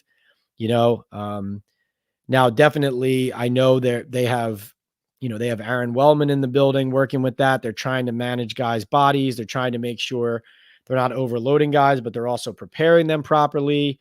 A lot of focus on all those areas, right? And so, certainly they're doing their best there. But I still don't like the Deonte Banks, reduced snaps to keep him fresh. Just let him play. Let him play. I mean, you're not trying to get guys hurt, but you're not trying to overwork them. But I do believe that you need to play football to be prepared. But yeah, Chronicles, I would say, listen, we're only 2 days in. There's been more teamwork than what we're used to, even going back through the spring. Brett says, Pat, is Jalen Hyatt noticeably bigger? And who looks like they've been doing more in the offseason, like Bellinger last season? Hyatt's a little bit bigger. I wouldn't say he's noticeably bigger to the point where I was actually chuckling in the spring when he admitted that he had gained some weight. And then someone said, how many pounds did you put on? And he really wouldn't say. And, the I think the joke there is like if you tell people you put on a lot of muscle and they say how many pounds of muscle, the only way you don't say it is if it's not that many, you know. But I do think that he, he's clearly put in the work, and that's what people in the organization told me this offseason about Jalen is that like he wants it. That's what I heard about Jalen Hyatt. Like he wants it. This is not a guy like resting on his laurels, assuming that it's going to come easy. Um, that he's putting in the work, he's putting in the effort, and that's part of the reason they believe in him. So, that's what I would say about that. Andrew Thomas, the left tackle. I mean, I know we already know. I mean, this guy gets paid as a top 2 or 3 left tackle, and Andrew is, a hard worker, and a guy who we always remember he brings it. But I just looking at him, he looks lean and strong, and he's a nice guy, like he doesn't walk past you with a snarl. He plays the piano, but I'll say he looks lean and mean. That's what I'll say. Andrew Thomas. He stands out to me right now as a guy who looks lean and mean. So you love hearing that, especially because last year, obviously, it was tough to lose him right out of the gate and see Andrew go down. And that was, of course, the beginning of the end in losing one of your key players. Andrew actually talked about this the other day. He was asked about how much of an emphasis he's putting on taking his game to another level. He said he's looking at the finer details just when it comes to pass protection, my set, my approach. Then I think a lot of it is just how I take care of my body, all the rehab stuff, prehab, my diet. And I've been doing a better job of honing in, trying to make sure I can be at my best. I think when I'm at my best, I'm one of the best. That's a great quote, isn't it? Great quote from Andrew Thomas, the big left tackle. So he said physically he's doing really well. He had the hamstring last year, but he says, I'm feeling really well, doing a lot of rehab, a lot of Nordics and stuff like that to build up strength. Felt pretty good. And Andrew Thomas also said this, I won the competition this year for the most body fat loss, building muscle. So I've been doing a good job. I feel great. So the answer is Andrew Thomas. And listen, that's leadership. That's leadership. Andrew Thomas saying, he's taking care of his body. He's focused on his diet. He's dialed in. He feels good. Wins the body fat competition with the team. I mean, what else can you ask for? And I'll say this. I know, everybody likes to have revisionist history on this stuff. Andrew Thomas was the choice and the preference at number 4 overall of Joe Judge. All right, let's see. Chronicle says, is there really any chance Justin Pugh comes back? It wouldn't make sense, in my opinion. That chapter is closed. I think if Justin Pugh continues playing, he would like it to be here in New York with the Giants. He loved being back here last year. He obviously said on Zach Gelb's show recently that the Giants are the team he has circled if he does come back and continues to play. Justin has a huge, big time career ahead of him, I think, in whatever he does next. I know he's doing a lot of media right now as far as like he's podcasting. He's got a podcast network. He's crushing it. He's in real estate out in Arizona. He's a dad now, so happy for him. As far as from a football perspective, Chronicles, I think from a leadership veteran standpoint, he can help them. I also think last year, of course, there were times late in the year where there were some games that he wanted back, but I remembered him saying to me, he's like, if I come back next year and instead of rehabbing, from a surgery, I'm having a full off season to work on my body, and I can be in there from the jump and the get-go and not jumping in mid-season and playing various positions, that, you'll see even better football out of me.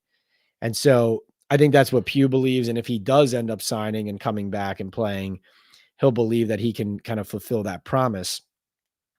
I would say, of course, as we sit here and right here and now, if the Giants have a DEFCON 1 offensive guard problem and they need to fix it, then, you're talking Greg Van Roten and not Justin Pugh right now, for sure. I agree with that, Chronicles. So, I guess that might answer your question. Chronicles also says Deontay Johnson seems to be the favorite at linebacker 2 at this point over McFadden. Weird to me, but that's interesting. Oh, I don't know. I think McFadden is still kind of, I don't think he's fully healthy yet. I think that's part of it too. But, I don't have a problem with competition there, McFadden and Deontay Johnson either, because Deontay Johnson is an athlete who I think could end up possibly helping the defense. Have I noticed Chapman much? Brett, I haven't written down like, a big play by Chapman. But he has been getting some prominent reps. So he's definitely in the mix in the competition there. But I can't tell you a specific play at this moment, other than just to say that the defensive line has done a good job against the run so far. D Kid says Dex looks bigger. Geez, Pat. Yeah, I'm just telling you what I see. Undefined says, let's see. Regime third year, still 2 of the best players are Gettleman's. You said it, not me, Undefined. Well, I'll say it too. You're right. Chronicles says Banks has to stay healthy. He's cornerback 1, and behind him, no one close to that talent-wise. They have put him against the best of the best and have him on the team. Oh, yeah, for sure. I just mean he's still a young player, so even though he's important to them, I don't think it helps young players who need to continue to get better and develop to keep them off the football field. So, being smart is one thing, but limiting his work is another. So I think they have to be careful there. No Mets checks in with the super chat. Thank you, No Mets. Thank you so much. He says, hey, Pat, the coaching staff should have more patience with players like Cager being benched and phased out last season. Yeah, I agree too. And I think, No Mets, what I think about that is you should be consistent. So, if you're going to be patient with one player making mistakes, then be patient with the next. Don't have like a moving grading system or, what's the phrase? You can't be inconsistent. You have to be fair across the board. So if you have a short leash for guys who commit penalties and make mistakes, and that's the tone you set across the board and you're consistent with that, then everybody understands that's the lay of the land. But if you're only like that with some guys and not others, then it becomes kind of like a confusing deal of like, well, wait a second, what? Because you don't want guys looking over their shoulders when they're going out there trying to produce. You want them feeling pressure and responsibility and accountability to the guy next to them, but not feeling like one mistake is going to have them on the bench again. I mean, Sterling Shepard, as I take a drink here during Talkin Ball Live, what was that, an hour and 38 minutes without a sip of water? I did have some coffee, though.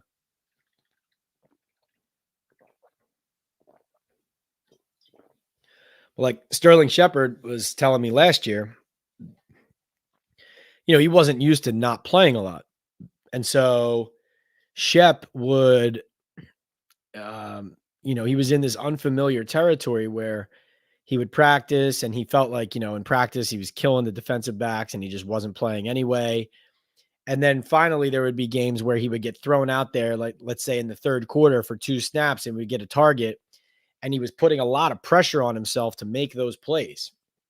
He felt like it was difficult to make plays in those conditions because you put all this pressure on yourself and if you screw up, you're going to be right back on the bench. And I was actually laughing about that myself.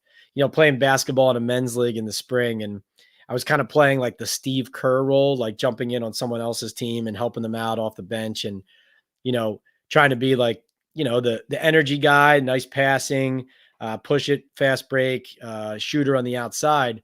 And it's like that Steve Kerr role where, you don't play and then you play and you don't get the ball. And then suddenly you get the ball and everyone's like, make it, um, that's a challenging thing. And that's where you don't want like Lawrence Cager living. You don't want him living in that space. No Met says Jalen Hyatt still looks like a single Twix and he and he looks like a single Twix on camera. He's probably smaller in person. He's not small. It's just, it goes to, if you're asking him just to run a 9 route, that's one thing. If you're asking him to, be a rounded receiver who can go over the middle and take a hit. I mean, he's shown he can do it before, but it's just not the body that makes you feel like, oh, that guy will be okay over the middle every time. Franklin Okiri says, hey, Franklin, how you doing? He says, what does this team see in Jason Pinnock? Not trying to be a hater, but he's only shined in preseason and last year's camp. Why not start Belton and Newbin? Please help explain this. So Jason Pinnock is, good athlete and a very good blitzer. Okay. So Wink Martindale used him a lot strategically last year, in that mix with the Isaiah Simmons of the world and, Xavier McKinney playing that role as well. But Pinnock is a very good blitzer, very good at getting downhill after the quarterback, has some speed there. I agree with you that you can't look at that and say, let's say if he's playing a deep half of the field, is he going to make all of those plays? And there were some plays, in open field tackling, right, where you needed it to be better. We just saw Julian Love get voted a top 100 player by the rest of the NFL, by players in the NFL, and he got paid after that $12 million a year on average by the Seattle Seahawks, and the Giants let him walk out the door, right? So I think Pinnock is a guy who he's a competitor, really great dude, like great teammate, somebody that they love having. On the team, in the room, and he's a success story of theirs, right? If he continues to flourish. But Franklin, I like what you're saying, which is, can we please have a competition here, there? Because it's not like he's the kind of player who should be guaranteed the spot, which I agree with that. I agree. I don't disagree with that. But like I said, I think if you have him in there, you're using him strategically, you're using his strength as a blitzer, and it's not just, hey, let's put this guy in the deep half. I mean, that's similar to like Isaiah Simmons, for example. You don't play him as a deep safety. That's not what he is, right? Let's see. Franklin says, to be clear, I feel like Pinnock could be a reserve safety, just not a starter. No, I think on a really good team, like on a good team, I think he is a reserve and a really good special teamer who can step in and take over and, finish a game or start one game when the starter's out, that kind of stuff. Ideally, like on a depth chart, that's what you're hoping for and looking at. Let's see. Newbin and Belton. So Belton and Newbin, Jerome Henderson spoke last year a couple times about how smart Dane Belton is and how he feels like he's one of the smartest players he's ever been around. He has made plays on the ball. He's always shown a knack for that. And Newbin also in college made a lot of plays on the ball. So I do think in a perfect world, that would not be a terrible duo to have on the field. Which of those two, I wonder, would be, the guy who supported as, I mean, Bobby Okereke is the tackling machine, but which of them would support best in that part of the game, I wonder. I'm really anxious and interested to see Newbin play. I mean, disappointing to see him on the side. So now you have 2 draft picks on the side with Theo Johnson and Tyler Newbin. obviously would rather not see that. Hopefully he gets back on the field soon. We will find out from Brian Dable soon what's going on there. Brett says Nick McLeod has always seemed to play well. Yeah, he's gotten spot duty and hasn't been able to stick in the lineup. And of course, is one of several guys who is hoping to receive more opportunities and continue to make the most of them. He was really good in pass coverage last year when given the opportunity. And I like Nick a lot. I root for this guy. I root for this guy. He means well. He tries hard. He works his butt off. He's been one of the standouts at camp so far as just getting his hands on the ball, being active, having attitude. He's hungry. I mean, so this is a good story about Nick McLeod. He said, he comes over, says hi to me. And I say, hey man, great to see you. And he says, how are things going? Did you get away? Did you get some vacation? I said, yeah, I went to the beach with my family. It was really nice. Got some time away. I said, how about you? Where'd you go? He said, I didn't take any vacation. I didn't get away. He said, I have to lock in here. I've been locked in the whole way. That's what you want to hear from your Giants. That's Nick McLeod. And if you didn't see it already, go check out my minute-long video interviewing McLeod today, the second day of training camp here on July 25th, Thursday. Interviewing McLeod, and then Darius Slayton kind of video bombs us. Is really funny. I think you'd enjoy it. That's on YouTube Shorts, by the way. Tommy, for one, says health and wealth to all. Tommy, what's up? Great to have you here. Tim Houston says, I'm impressed with how you do this solo and maintain such an engaged audience, Pat. I have great respect for a journalist that covers my team with objective and yet candid perspectives. Thank you. Thank you for saying that, Tim. I really appreciate that. Yeah, we're definitely gonna try to incorporate, some fans into this, go live with me. Maybe some other reporters or analysts as we go, continue to liven up the lives, let's say. But I really enjoy it. And, it's all thanks to you guys and the engagement and support that you guys create here. I can't do it without you guys. I took a little bit of a break there, maybe around the 4th of July.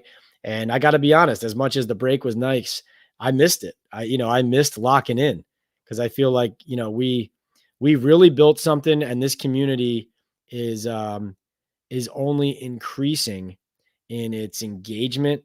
And I think in the way that we are continuing to generate and drive conversations. And I learn as much from you guys as you learn from me in these. Jay Farry says, yeah, Tim, Pat is an excellent communicator and engages better than any New York content creator. A great channel. You guys are the best. Thank you so much for saying that. Really appreciate that, Jay, and really appreciate that, Tim. Can't thank you enough. Can't thank you enough for just being here. Tell your friends what we're doing here. Talkin Ball Live. So the Talkin Ball with Pat Leonard podcast, it's on the Believe Network. It's housed on the YouTube channel at PL on NFL. That's my primary channel. You'll see my YouTube shorts on there. I break news. I post analysis of practices. Trying to become a full service for Giants fans and then also provide, NFL news and information as well. Talkin Ball Live is something we typically do on Mondays and Thursdays. If I change up the schedule, I'll always let you know. Mondays, Thursdays, 9 p.m. is our standard off-season schedule. And then come the season, we definitely do every Sunday or after every game, we do Talkin Ball Live post game. And that is me coming out of the Giants locker room and writing for the Daily News, filing, and then coming right on live with you guys on YouTube and bringing you quotes from the locker room, analysis, information directly from the stadium, what I saw live, what I saw on the sidelines, injury updates. What did the coach say? What did the quarterback say? What things am I hearing? How can we spin it forward to the next week? How does it reflect on the rest of the league? Go around the league and talk a little bit about that. We did that for the first time last season, had a lot of success with it. I think a lot of the fans really enjoyed it, and I know I did too. And it's really just a way for, instead of just refreshing your X or your Twitter feed and waiting for stories to post and maybe following the rumor mill, I'm bringing it right to you, right from the horse's mouth, right from the stadium, right from the locker room. And I think you guys would really love that. So tell your friends, please subscribe, please like while we are live as well. Hit the like button. that helps drive the engagement and tell everybody what we are doing here, bring more people to this growing community we have. Of course, as you've seen in this chat, you can purchase a super chat or super sticker to support the channel, but also to have your comment or question answered immediately. It's a good way to liven up the conversation, highlight what you're saying so everyone can see, and also jump to the top. So it could be an observation you feel like needs to be seen immediately in the context of the conversation. It could be a question that you want to have answered first. But like I said, if not, no worries. Just hit those like buttons and hit subscribe. Can't thank you enough. Brett says, how is Cordell Flott looking on the outside? He did well against AJ Brown 2 years ago. Did he put on more weight? Flott's problem really has always ever been health. Like when he's been healthy, we've seen some progress and some good ball from him. LSU product, of course. A lot of pedigree there. You're right. He did do well against AJ Brown in that one game. I think that on the outside so far, we've seen plays made on him. I do think it would be a good thing to have competition there and not just have less of a push behind him. So that's what I would say. Do I think he has the talent to possibly do it? Yeah. I would rather him be the slot or in the slot competition, have guys on the outside. But listen, draft pick, and this goes back to the Joe Shane conversation. And somebody mentioned earlier about how two of the best players are still Dave Gettleman players, 3 years later. And Joe Shane needs some of these players to start panning out. Cordell Flott has shown some progress, but, he needs to take that next step. And so they're putting him in a position to do it. But, sooner or later, you need to see it actually happen too, like consistently. Franklin says, Jason Pinnock feels more like a feel-good story than a locked-in starter. Sounds crazy. We drafted Belton, and I felt like he hasn't been given a chance to start yet. It was interesting last year that, that Belton wasn't a guy who was factoring into the starting lineup either, even though they still rave about, like how positive they are about his acumen, his intellect, his playmaking on the ball. I think almost strikes me as a player who definitely in practices during these weeks, during the regular season, is not making as many plays as you might think, and that's not me saying that. I'm not saying that definitively. I'm saying that's one thing you find when you cover NFL teams sometimes guys make a play here and there in games and you say this guy should play more, but then the team goes back and practices all week and you find out maybe that guy's not standing out or making plays throughout the week. And so it's hard for the coaches to say, we're going to play you, So maybe that happens with a guy like Cager every now and then. Maybe that happens with a guy like Belton every now and then, in the past. So that is something to always keep in mind. But that's also, that's partly, again, where somebody like me comes in, a conduit, hopefully, between the fans and the locker room where I can bring you that information in that context. Tommy says, Jones-Neighbors connection will make a difference. How defenses play called to keep a top corner or help over the top. Hyatt, Slayton on go routes will be a problem this year. Wan'Dale Robinson can find a Welker role. Yeah, I mean, Neighbors definitely should attract attention, though he's also your best playmaker, so you're going to want to get him the ball. They're going to need, in the dynamic you described, Tommy, for the other guys to make the team pay if they're going to defend the Giants like that. Franklin says, do you think Daniel Jones' ability or inability to be a playmaker, Josh Allen light, is what's holding this team back the most? Is there a world where the offensive line is okay and Jones struggles? Franklin, I think with a number one wide receiver, now listen, I know this is saying hey, put everything around him. But listen, there's a lot of quarterbacks in the NFL that don't function at a high level unless they have a lot of support. Okay. It's a hard position to play. It's a hard league, whatever. So, I would still be concerned if Jones doesn't have a competent running game. I do think he needs a competent running game and not just an adequate line. But I would say if you give him a true number one wide receiver a competent running game, I'm not saying an amazing one, I'm just saying a competent running game and an average offensive line, I think, I think he would be more of a playmaker than you would think. Yes, in that sense. Now, I don't, it's hard for me to sit here and say he'll ever be a Josh Allen, even Josh Allen light, because that's a player who puts the team on his back and kind of weekly is expected to do that down in and down out. Not always the best optimal way to function, but sometimes you just end up leaning on it because you know the guy can do it. I don't think Daniel Jones is that, but I do think that, think of the Minnesota playoff game. Now that was a bad Minnesota defense, and a team that was lucky to get in the playoffs that the Giants were facing there. But the way that Jones kind of used his legs in that game, pushed the ball. You think of the Indianapolis game a couple of weeks before that. He has the athletic ability to make big plays on an NFL stage with support around him. So, I think a lot of things have been holding the Giants back. Jones's inability to carry them at times has been one of the reasons. It's not the only reason, though, but it's in the mix. And really, Daniel's usually the first one to say that. Like, even if he needs more support, that he's partially culpable too. Though I did think it was interesting, feisty Daniel. I like feisty Daniel saying the other day. I asked him, as a quarterback, do you need the offensive line starting five together? Like, how important is that? Is it tough not having it? And he said, yeah, communication's important. You need them and me to all like learn how to communicate with each other, get on the same page together, learn how to work together, get comfortable with each other.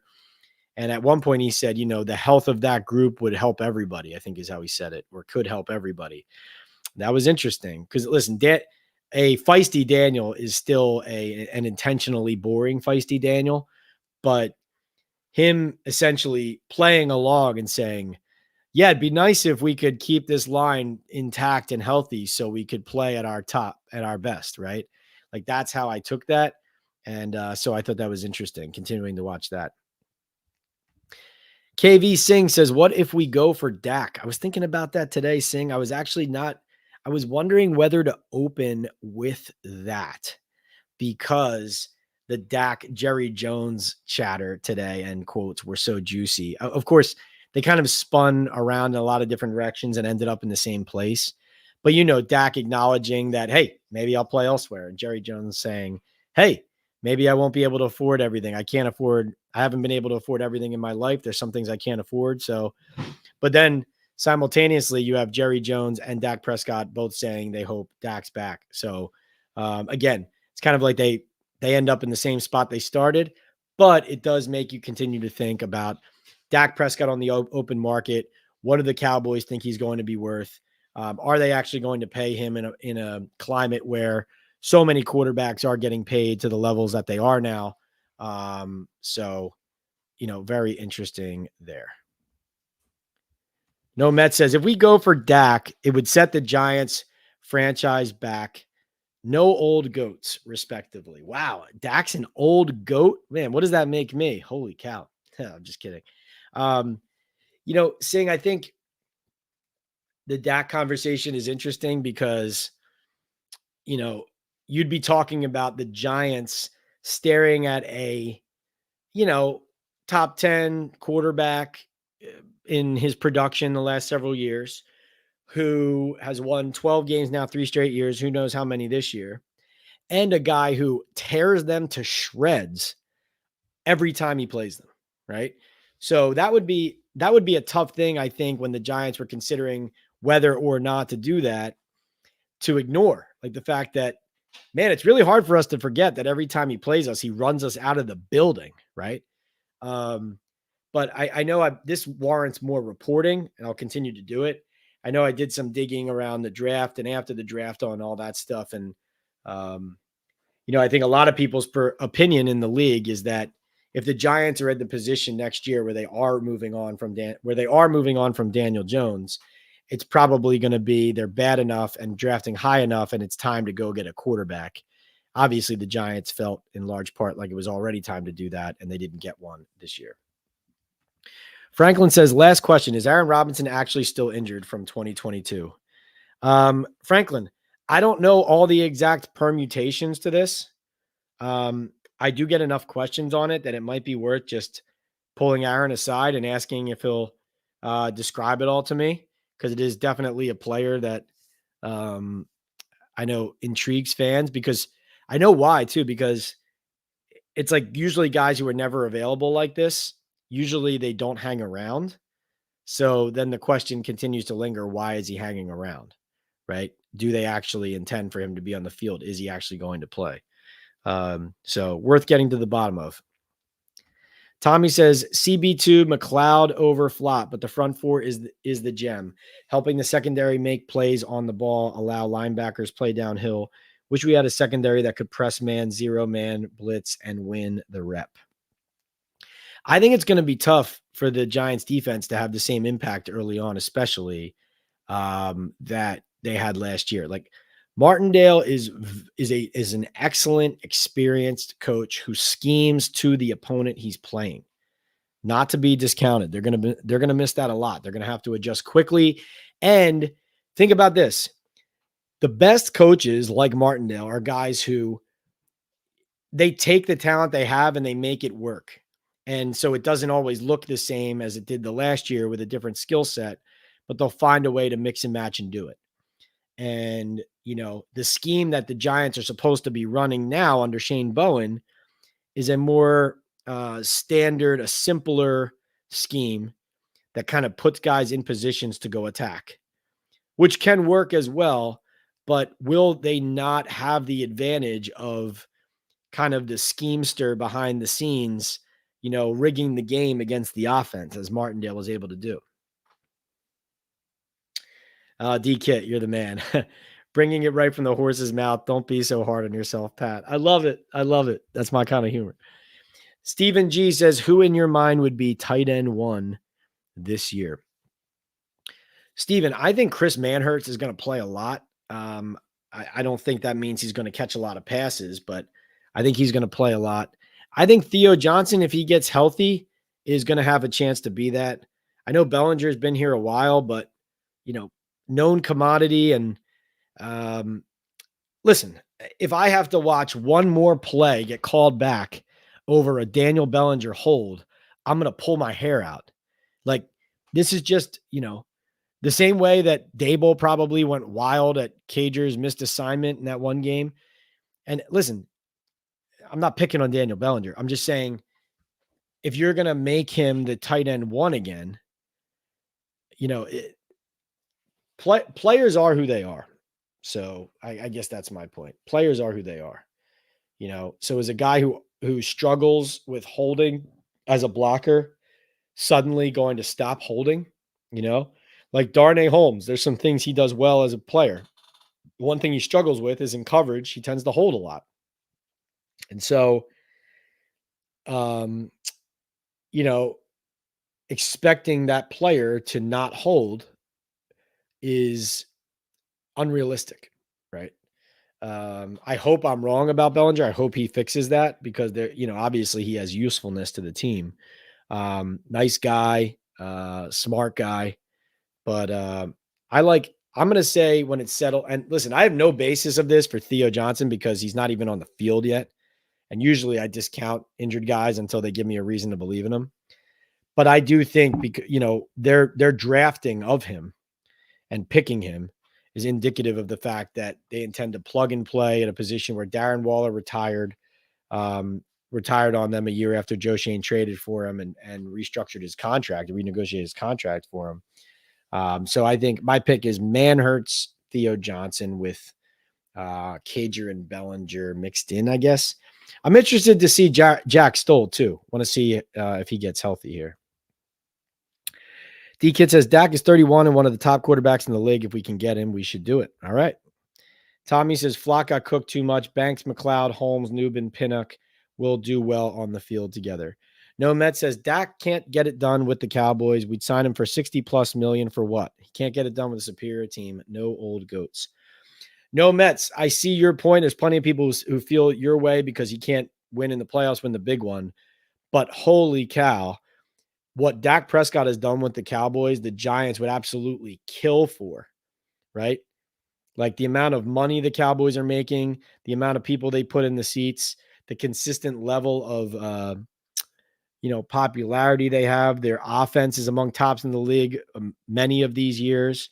As D Kid says here, I'd be happy with winning 12 or more games every year. I have to agree with that. Let's see. Brett says the Giants have the receivers. We have the receivers. I don't feel confident in our line at all. Will we sign a competent veteran lineman, pay him whatever, or trade anyone for him? We need more. No, I think I don't feel right about the line at all. I agree. Let's see. Tommy, for one, says Tyrone Tracy is a baller. Can't wait to get a look at what he will do with his opportunities. He will be a big-time player. They definitely seem intent on using him. And they gave him a shot in the red zone today. We'll see where it goes. Has some twitch to him. I'm curious to see what his speed looks like. Like I said, in the spring, there were times where in the open field, I wanted to see more juice there, even though he definitely has some wiggle to him. Tommy says no to Dak. No way. Most likely we will get the most we will get is Bill. I think you mean Bill Belichick if Brian Daboll fails again. Franklin says Aaron might just have to retire. Yeah, I guess it's worth getting to the bottom of there. I consistently just kind of leave him be because it almost feels like it's more of like a get healthy from a human perspective than a football story there. But of course, there's something to be told. And obviously, if the guy can help the team, you want him on the field. Patrick says, who in Philly is more disrespectful to the Giants, Howard Eskin or Mike Missinelli? That's a funny question. Wow. Well, growing up, I used to listen to both of them a lot. I would say, geez, I don't know. That's probably a tie if you go all the way through history and think about Philly sports radio and chirping the Giants and chirping New York sports. I would say they both had their moments through the years. Definitely know how to play the villains, right? Chances of Nubin starting, says ZX. I think higher than I expected coming into camp. Just because, like I told you, the conversation I had with Slayton today was about the depth chart and what it looks like, and him saying, I wouldn't read too much into what you're looking at today, and here's why, and that kind of thing. And I do think that they intend to get Tyler Nubin on the field and have him be a factor. I think they know they need to and should based on where they drafted him. I mean, they drafted him to play in the second round where they could have taken an offensive lineman or a slot corner who had more pedigree than Phillips. They chose to take Nubin. So even though they have him buried with the second team so far, and even though he tweaked something and he was out on the side for the second day of practice, I still think there's a chance you see him get to compete for the starting job and hopefully be on the field for week one. But we'll see because of course injuries to rookies, not what you want to see. That can change plans, right? If they plan to have him in a competition with Dane Belton and then the injury holds that up, then maybe the experience of Belton and Nubin's lack of reps factors into that equation. So, but they're not 0% is what I would say. I do think there's going to be a competition there sooner or later. D Kit says, is it possible they are carrying Aaron Robinson to pay his medicals, Pat? I don't know, D Kit. I mean, I think he's been here for a while, receiving treatment and being cared for lack of a better term. And you can also do injury settlements with players. So I don't know. I think enough people are interested, though. I should probably get the answer. D-Kid says, one Hard Knocks question since I missed the podcast. Did you get the feeling the Giants had Daniels over May? Well, I did hear during the process that at one point that Daniel's visit with the Giants hadn't gone great. So I did not consider him a factor when it came down the stretch. I didn't know the exact specifics of why it didn't go great. But I did hear in the spring, that it wasn't the best visit all around. So that made me doubt he would be the guy. I think that also it was so clear that the first two picks weren't trading out that it was kind of a non-starter anyway. And, eventually it turned out that the Patriots were in that mold too of like, we're not moving, we're not going anywhere, making our pick. So, of course, that turned out to be the case with May and the Patriots as well. But as you saw, the Giants were trying to get up there, and May turned out to be like, hey, this is the guy we can try and go get if it doesn't have to be, too expensive. We have a price that we'll pay, and Patriots didn't want to move. Right. Updates on Theo Johnson, hip injury. Giants seem optimistic that it won't be too long. But, definitely remember to take these things with a grain of salt. Like remember to, for example, with the Eluemunor injury, Brian Daboll comes out in the morning before practice and says, oh, it's nothing serious. The test came back fine. He'll do individuals today. We'll see what happens. Probably no team reps today, but we'll see after that. And then you talk to Jermaine Eluemunor and he's like, yeah, I have really bad bruised ribs. I have really badly bruised ribs. And of course, we look out on the field, and he didn't really do individuals. He was out there. He didn't do anything. So what I mean is these injury updates, take them with a grain of salt, and make sure you wait for the full context. In fact, today, I really didn't weigh in much on the Eluemunor status until I got all the information throughout the day, because otherwise you end up kind of updating it. Like it's disingenuous to say in the morning, it's nothing serious, when the guy might be out a week or 2 weeks, like you don't know. But Theo Johnson, they seem optimistic that it won't be too long. But again, rookies, you don't want to miss in time. Will I get a chance to sit down with John Michael Schmitz? Yeah, I hope so. Working on getting some some more exciting podcast guests together. That stuff's in the works, so stay tuned. This has been a fantastic episode of Talkin Ball Live, guys. You're also so supportive and so engaged with this team. Thank you to Bill, D-Kit, John, No Mets for the super chats. Thanks, Jay and Tim, for the compliments and for the support. Thanks for joining in. I want to tell you one more time about Boom Chaga, Talkin Ball, and D-Kit knows what's up. He's trying it out. Talkin Ball with Pat Leonard is brought to you by the Boom Chaga Mushroom Super Drink, a natural extract loaded with anti-inflammatory, immune-boosting, antioxidants, and heart-healthy compounds. You can easily pour this natural liquid supplement into any of your favorite drinks. I put mine in my coffee every morning and immediately feel the difference. I personally have felt a post-workout-like energy boost with Boom. Chaga also has the ability to lower cholesterol, reduce inflammation, and improve immune and heart health with beta-glucans and antioxidants.